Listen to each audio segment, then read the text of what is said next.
It's definitely the best feeling and the most rewarding experience to be able to finally get Elaine and Emmy back out into the wild. After everything that Kangaroo Island has gone through, this is the first step to the recovery of the wildlife here. This is it. You ready, you two? Oh, she's ready to go. Big moment. Ready, guys? There's your tree. There we go. Not having to think about it. Oh, you're all right. This is your new home, finally. After There we go. so long, she's finally able to go home. How good's that? Amazing, look at her. Look at her go. Good girl. There. Little one's hanging on well. This is just so special. It's amazing to see Elaine and Emmy both so excited to go straight up this tree. How good's that? That's amazing. Congratulations. Great job, you. guys. Fantastic. Well done. Well done. It's incredible. She was one of the first ones that I picked up, Mum and Joey, and to see her back out here in the trees. No more steel enclosures for her, so that's absolutely incredible. And extra special with her little baby on Yeah, her. that's it. Next generation there. This has been the best. We're going to go to Sonia's house now. She's got a blue tongue, which has got an injury of some description. So what we'll... I love going out with the rescue team because it's almost like the wildlife ambulance service. So every day we respond to up to 100 calls, and it's always really, really busy. Well, he's got a nasty gash on his front. And when someone calls up with a wildlife emergency, you never know what it's going to be. So you got a tawny frogmouth for us? The rescue unit is really at the heart of Australia Zoo. With a bit of luck, he'll be okay. You know, Australia Zoo is all about the broader picture of conservation and helping all of the animals within the ecosystems. You're all right, you're all right, you're all right. After doing this work for years upon years, we're starting to see species numbers actually increasing. So it really is very important. I've been out all day on rescue and we've been dealing with a lot of different cases, but we've just gotten a call from a local quarry saying that they have a platypus stuck inside the mine. We don't really know all the information, but we're going to race over there as fast as we can and just see what's going on. Well, Australia is known for having very unique and unusual animals, and platypus takes the cake. They are the most odd creature in the world. Kind of looks like a duck with that bill. It's a mammal, of course. It has a long tail, these kind of webbed feet to help it swim. They've got sharp claws to dig, and they're also monotremes, so they lay eggs. It couldn't get weirder. It's the first platypus rescue of the year, and we don't really know what's going on, so we've got to get over there now and check it out. Oh, wow. It's bigger than I thought. Yeah. It's a lot bigger than I thought. This would have all been underwater. Ah, so he's probably been here for quite a while. It's just so unusual. It's the weirdest thing to be in the middle of this giant quarry and there's a platypus in it. Absolutely amazing. And like, I mean, he can hide in so there and many- hide in there. So many nooks and crannies that he Totally. can hide in. And you got no chance of catching him. No, Like zero. no. You'd have to, it'd be a 1 in a million to get him It's just in too here. much water. We can't just leave this platypus. He's trapped in there. And eventually, being such a small body of water, it's going to dry up. It's going to get smaller and smaller. There's going to be less food, and he'll probably just end up starving to death. So it's very important for his safety that we get him out of there and back into his wild location. I reckon it'd be a case of you guys getting as much water out of it as you can and then ringing us, and then that's when we come out and get him. We have to drain it out. So it's probably going to be quite a long process, but then once it's at the right level, we're going to have to go in with nets, see if we can feel around, locate where he is, and then do a quick capture and get him out of there.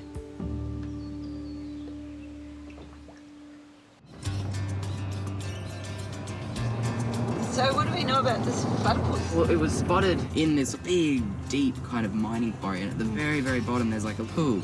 The quarry has just contacted our rescue unit. They've managed to pump out the water, and they've got the platypus in a spot where they were able to catch him. This is great news. We've got to go over there right now and get this little guy.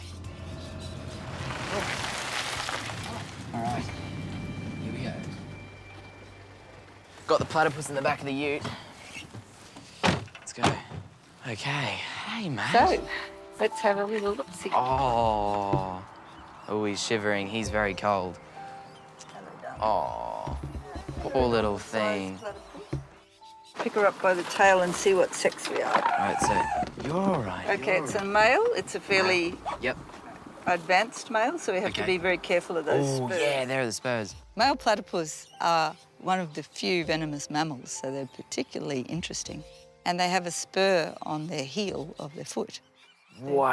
See how beautiful that is? That's an impressive spur. And that spur is connected by a duct to a venom gland. They have this to defend themselves. Those are his weapons. Weapon. And the venom can kill very small animals. Dogs can be killed by platypus venom. It won't kill a human, but it hurts you so much that you don't want to have that experience. We've got a 15mm spur. So he's more than a year old. That's probably amazing. less than 3 years old. So So how long would they live in the wild, would you say? approximately 8 to 8, 10 okay. in the wild. Oh, there's his little face. I'm just measuring his bill because that also helps Yep. us to estimate his age All right, yep. with the spur. So that's Oh, a very he's amazing. rectangular build, so that tells Yep. us that he's weaned, he's not milk dependent. Uh-huh. Because when they're little, they've got just a little square bill. Have a look at the markings on the underside of his bill. Yeah, Everyone wow. has different markings. So that's as individual as a fingerprint. Other thing I just Amazing love about markings. them is their double action front feet. Wow. So there's his swimming foot. Yep. And there's his on-land foot, where he'll just climb over rocks. That's incredible. I Yeah. know. If you think about it, they're so unusual and yet such a good design for surviving in their habitat. Look, he's got his little eyes open, he's taking everything in. Rosie and I have had a check over of this little platypus and we're really impressed with how he's looking. So this will just help hydrate him. This is just Yeah. to give him a little bit of a drink to make up for the little bit of stress that he's experiencing. Platypus have a range from here in southern Queensland all the way down into Tasmania. But even though they have quite a substantial range, they're very rare, almost impossible to see in the wild. What a good boy. So now that we've made this assessment, the next step is to find a release location and take him over there as quick as we can, get him back into the water. It's getting pretty dark. Should we find him a new home? Yes. Sounds good. Let's do it. There we go, perfect. Oh, yeah, that looks lovely, with a big island in the middle. Dr. Rosie has confirmed that the platypus is healthy and now we need to find a good spot to release this animal. So the water's going in this direction? Perfect. Perfect. And We they need to find a spot where it's a good little body of water, where there's some nice banks that he can maybe burrow down into, and preferably a water flow that's going away from the quarry so he doesn't end up back where he was. That is this like prime platypus habitat. We've been talking to some of the quarry staff and we think that we found a really good location. Let's go while we've got light. Go there. All right. This spot does look pretty nice, so now we've got to get him there quickly and do a successful release. This is gorgeous. This is a great spot. No. All good. All right. Have you got our little buddy? Thanks. Prime habitat. Platypus are most active dawn and dusk, but nighttime is a fine time to release platypus because they usually do most of their feeding after dark. How about this spot here, Robert? Yeah, this looks good. And you know what? I wouldn't mind betting that there's probably other platypus in here too. Oh, for sure. I would say you really need a very healthy ecosystem. You need a body of water, a lake or a river that's got lots of life in there. Lots of fish, lots of crustaceans, plenty of food for that animal. And ideally, it's also good to find a place where there are other platypus. And I think the place that we found is going to have that. So let's see if find his little tail. The front end, back end look the same, don't they? It's true, they really do. He's actually quite happy. He Look at is. him. Hey. Maybe we can just let him take himself to I think so. There you go, that way. There you go, mate. There you go. Isn't that beautiful? Here's your water. Oh, wow. Oh, yeah. He's actually looking in lovely Yeah. condition, isn't he? Oh, Other he's than- incredible. Oh, there he goes. He's a happy platypus. Oh, that is so cool. We did it. Oh, look, there he is. He has his new home. It's looking beautiful. There's probably other platypus in there, maybe some little females, which would hopefully mean they might end up being some breeding going on in there, which would be perfect. And hopefully he'll stay in there and not come back to the quarry ever again. I think he's learnt his lesson.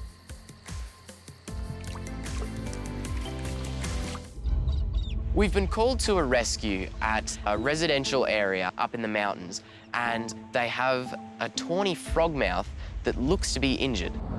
We won't really know what's going on until we get to this gentleman's place and have a look at it. If it's close to a road, there's the potential there for possibly being hit by a car, or he may just not be feeling well. So we'll go and have a look at him. The area that we're going to today is way up in the hinterland. Usually it's cloaked in mist, lots of really big old growth trees, so great hideouts for tawny frogmouths. So there's 3 species of frogmouth that we have here in Australia. And you'll only find 2 here on the Sunshine Coast, the most common being the tawny frogmouth. They're a pretty interesting looking bird, definitely. And you can see where they get their name too, just that really wide beak and really interesting sort of curvature at the front. People quite often mistakenly call them owls and ring and say we've got a tawny frogmouth owl here, when they're not actually an owl at all. They're actually a part of the nightjar family, and the tawny frogmouth is the most common of the species that we see here in our local area. Okay, bye. Just giving us an update, the tawny has flown, but he's only flown knee height, so that's not a good sign because he hasn't gotten real high. The fact that the tawny frogmouth isn't trying to get away, isn't moving, that definitely raises some red flags for us. Recently, there has been some really heavy rain events, and we're seeing a lot of animals affected by that, especially birds being thrown off course. G'day, how you going? Nice to meet you. I'm Robert. Mark, mate, how are you? Yeah, good, good. You're just in that little branch just there, mate. Just here. Oh, is he? Yes, yeah, okay, no worries. Yeah, there he is. It's a soggy little guy, yeah. We can't quite tell what's going on. He's just sitting there, he's not looking at moving. He looks to be a little bit wet and soggy.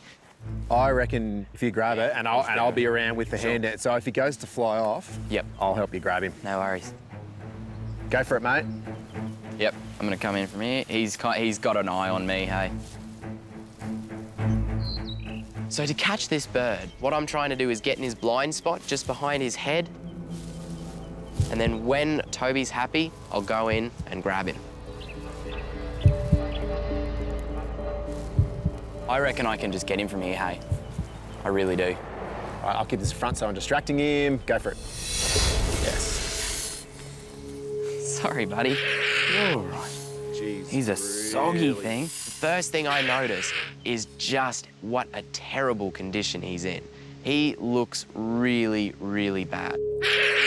I know. I'm sorry. But he does decide to give a bit of a warning shout, and it is very, very loud. All right. All over him, he's got little insects coming off there. They're called flat flies. It's a bit of a pest for him, but they kind of... Here's one there on my wrist. And once you get them in feathers or hair or fur, I mean, they just dig right in and they're hard to get out. The moment I touched his feathers, flat flies are just pouring up my arms and going everywhere. This is fairly common for birds, but not in this quantity. He's not behaving like one should, and he's really skinny. So we'll get him in this box here and transport him back to the hospital. It's always important to act quickly when you rescue an animal, but a situation like this is really critical. Good on you, Mark. Thanks heaps, mate. We really need to get this little bird back to the wildlife hospital as soon as possible. With the condition that he's in, he definitely could die.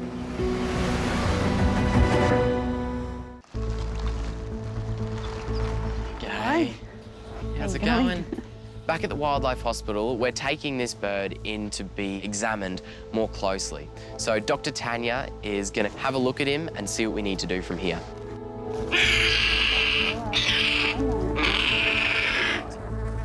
So lots of flat flies are often a sign that they've been struggling for some time.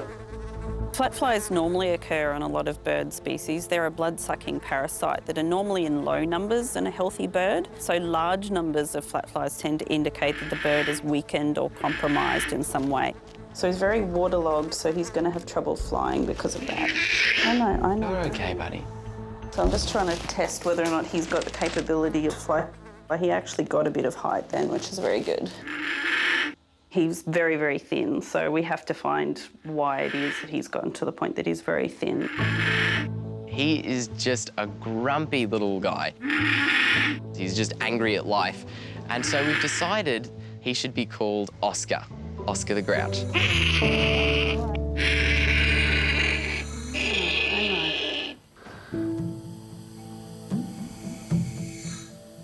Actually does have very crackly lung sounds. It sounds like it's been like that for some time. It sounds like Velcro rubbing on each other. So he's had some sort of infection that's been there for some time. That's not good news. All right, I'm going to have a look at these. Thanks. So there's definite signs that he's fighting a really nasty bacterial infection. Yeah, okay. We've got some indicators that he's got very severe pneumonia. Pneumonia in birds, as opposed to mammals, is far more life-threatening. It could potentially lead to death very easily. We are going to have to do aggressive treatment if we are going to bring him back. So we'll do IV antibiotics. We're going to nebulise him as well. From there, it's really whether he's capable of responding to what we give him. But he's a chance. He's got a chance. He's one that we call a real long shot. Oscar is extremely dehydrated. He's got blood poisoning. He's absolutely covered in flat flies. With how bad he is, I'd give him a 20% chance. It's amazing he's still hanging in there. He's still clinging on. He's obviously definitely a tough one or he would not be alive in the state that he's in. No. It would be devastating if this guy passes away because he has such a beautiful personality, and now it's up to us to try everything in our power to get this guy back to health. But unfortunately, it's not looking likely.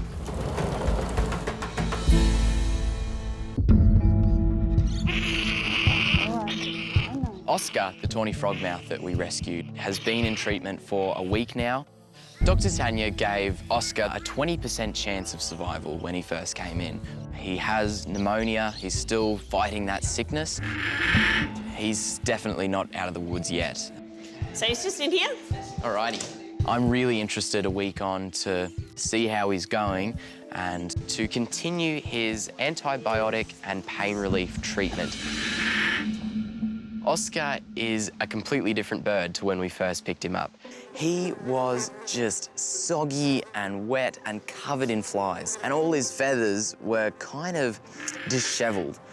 But now you can see the brightness in his eyes. He's all fluffed up. He did have a bit of pneumonia when he came in. Yep. So as well as getting the shot of antibiotics, we're also going to do a nebulization so he can breathe it directly into his lungs. There we go. Awesome. So all yours. Okay. Just hold it up to his mouth and push the big button. This one? Yep. Okay, cool. All right. Ready to be nebulized? Okay, it's all right. It's okay, there you go. So basically, a nebulizer, it's a pretty big word, but really all it is antibiotics that he's directly breathing in. So for him, having that infection, this is really gonna help him. The nebulization process is not something that Oscar enjoys. There's, in fact, not very many things that Oscar enjoys. See, it's okay. It'll make you feel better. It's all right. He's fully mouth opening, he's striking at it. Give me a crocodile any day. This guy's crazy. Oh, you're okay. So we're just going to do some injections today. This is the pain relief. Yep. Perfect. The Fortums, this is the antibiotics. There we go. Good job. Along with infection, Oscar's also battling malnutrition. It's important that we get him to eat. That's the only way that he'll be healthy enough to be released back to the wild. Of course, they are mostly carnivorous, so we're trying to replicate that here. We've got some really nice meaty items for him. Here you go. Here you go. There we go. Okay, do you want to swallow? It's all right. You can lead a tawny frogmouth to beef, but you can't get him to swallow it. Cool, he's happy now that he's fed. So that is his medication done. So he is all good for today. So Right. tomorrow he's down to see Dr. Tanya again, and Yep. I wouldn't be surprised if they do a flight test in the next day or two. Oscar looks like he is on the mend, which is great, but he still has a long way to go before he's ready to be released. It's good to see you again, Oscar. You're looking better. Cool. Hello, Oscar. We want to know that he's bright and he's alert and he's responding to his surroundings. I've got to see that when I approach him that he does respond. So a sick bird would just sit there all fluffed up and looking sleepy. So I'm expecting all the feathers to go up and him to go into a defensive stance. As you can see, he's using defensive pose incredibly well. He's trying to show me his big yellow beak and how scary he is, and flashing his big yellow eyes at me and puffing himself up to make himself look as big and scary as he possibly can. What I'm looking for is that he's got good height, good strength, because he needs to be able to fly long distances in the wild, and that he's not having difficulty breathing.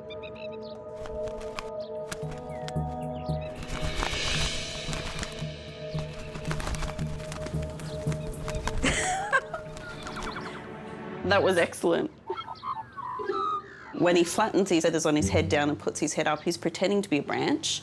So he's trying to camouflage with the branch that he's on, which is one of the main defence mechanisms that Tawnies have.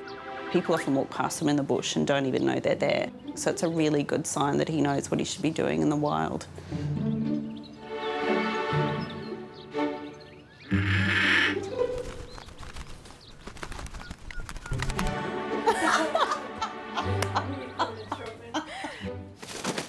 He's doing really, really well, and he's showing very little signs of any sort of difficulty breathing.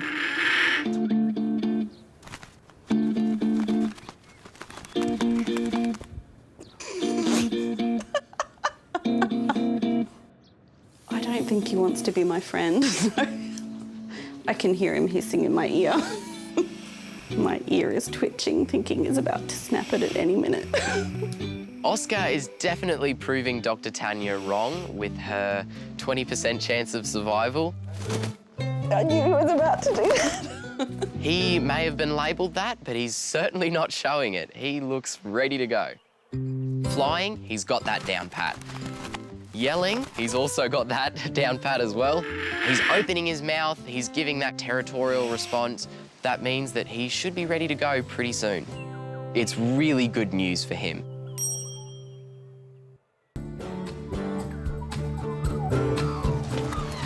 Today is the big day for Oscar. It's release day. We're taking him right back to where we found him. We thought Oscar was a goner for sure. It was the ultimate long shot, but somehow he's recovered. He's flying. This is the best outcome we could have hoped for. And now it looks like he'll be able to be released. This is amazing. Hey, Lido, how you going? Hey. Everyone in the hospital has fallen in love with him over the last couple of weeks that he's been in care, and it's going to be sad to see him go, but we're all really excited. Wow, Oscar, you are ready to go, aren't you? Grumpy as ever. All right, we'll get him back out there. You're all right, buddy. You're all right. There we go. He's in. Okay, thank you. Bye, Oscar. Thank you. See you later. See you later, thank you. There's no better feeling than a release. I absolutely live for it. It's a really great privilege, and we don't take that lightly. Back up to the hills. We have a responsibility in our local community to take animals, rear them back to health, and get them back into the wild.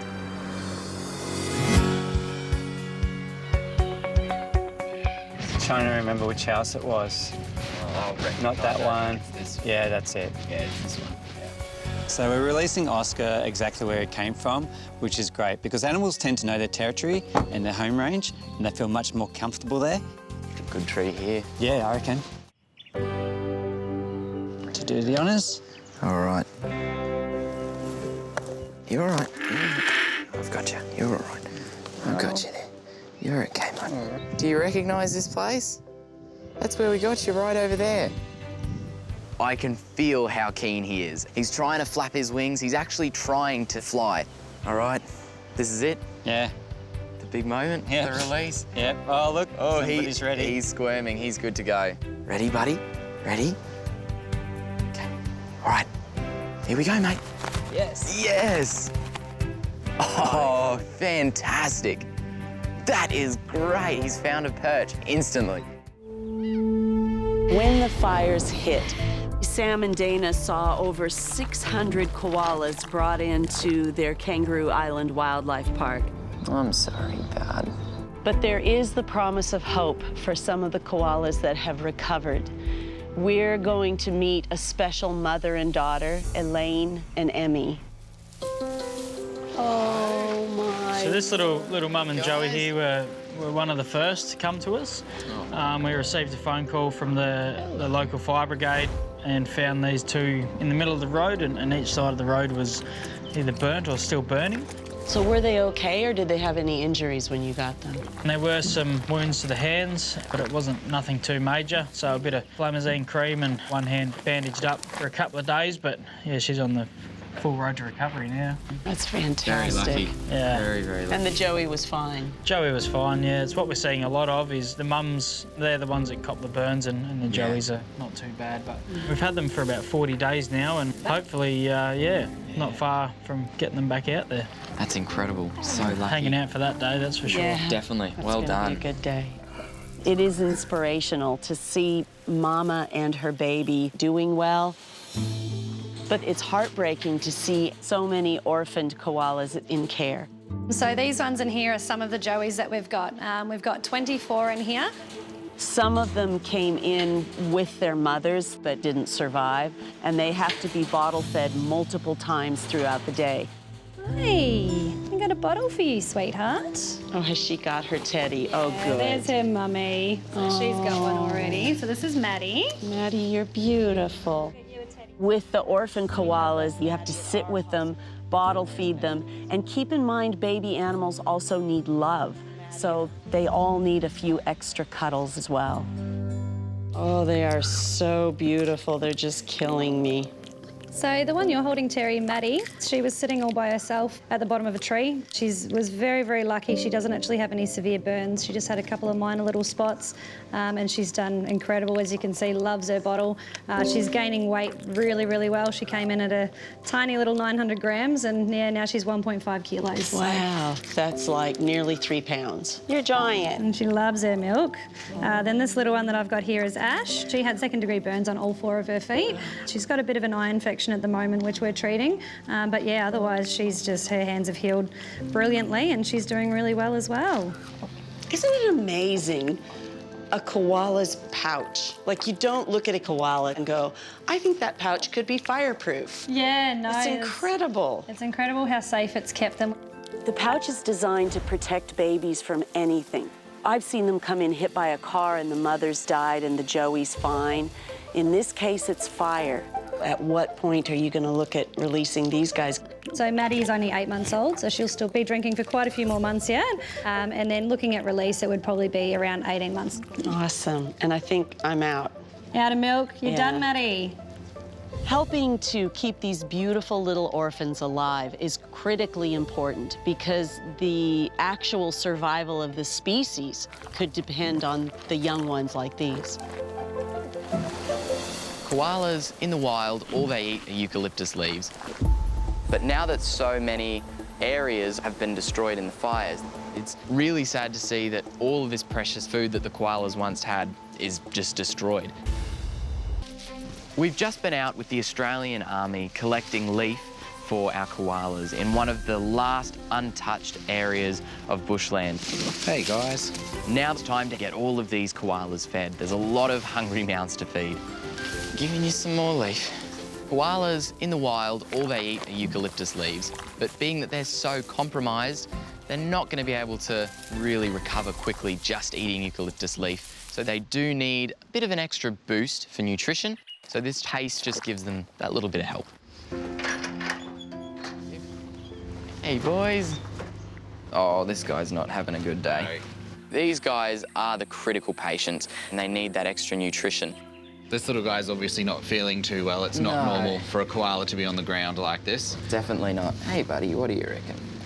With what these koalas have gone through, in the fires and the injuries that they've sustained, it really is up to us to give them that round-the-clock care. And they are, especially when they've just come out of these scenarios, they are a little bit in shock, they're a little bit bewildered. These guys on Kangaroo Island have taken quite a hit. There's not a whole lot left, but with an incredible concentrated effort from everyone down here and the teams at Australia Zoo, we're able to slowly but surely, hopefully get these guys back on their feet. I'm sorry, mate. It's incredible just to see the enormity of just how many koalas are in here. I mean, rows and rows of koalas all needing to be fed. It's such a huge task. All right, let's get to it. More to do.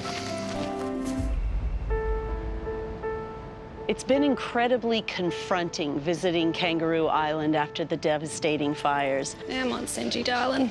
After nearly 2 months of care, we're seeing our first glimmer of hope as some of the koalas are ready to be released back to the wild. And the very first are a special mother and daughter, beautiful Elaine and little Emmy. Guys, today's the day. Yeah, we're pretty excited. Should be good. Get these guys back out there. This is what it's all about. So definitely. Watching them climb those trees will be the best thing that's happened in the last 40 days. So for sure. So happy. Elaine and Emmy weren't as badly injured as some of the others, so they've only been in care for a few weeks. Let's go get it. And it's so exciting for everyone to get to see them go back out into the wild and be healthy, happy koalas again. There we go, sweetheart. Are you hopping there? Okay. Come on, baby. Bubba as well. It's all right. There's your Hop in with mama. Mum. Good baby, good baby. Perfect. Oh, they're so cute. You're going home, guys. Yes, you are. Even though so much of Kangaroo Island was destroyed in the fires, we've managed to find some really beautiful spots to get these guys back out in the wild. It's definitely the best feeling and the most rewarding experience to be able to finally get Elaine and Emmy back out into the wild. After everything that Kangaroo Island has gone through, this is the first step to the recovery of the wildlife here. this is it. You ready, you two? Oh, she's ready to go. Big moment. Ready, guys? There's your There tree. we go. Not having to think about it. Oh, you're all right. This is your new home, finally. After There we go. so long, she's finally able to go home. How good's that? Amazing, look at her. Look at her go. Good girl. Little one's hanging on well. This is just so special. It's amazing to see Elaine and Emmy both so excited to go straight up this tree. How good's that? That's amazing. Congratulations. Great job, you. guys. Fantastic. Well done. Well done. It's incredible. She was one of the first ones that I picked up, Mum and Joey, and to see her back out here in the trees. No more steel enclosures for her, so that's absolutely incredible. And extra special with her little baby on Yeah, her back. that's it. Next generation there. This has been the best. So good. Thank you very much. And I'm sure we'll be back. Yeah, Definitely. absolutely. Thank you. Thanks heaps, mate. Seeing these two koalas, Elaine and Emmy, going back out into the wild kind of marks a new beginning for Kangaroo Island. Slowly but surely, this beautiful habitat will eventually be restored. Australia Zoo and our team are going to be here to help for as long as it takes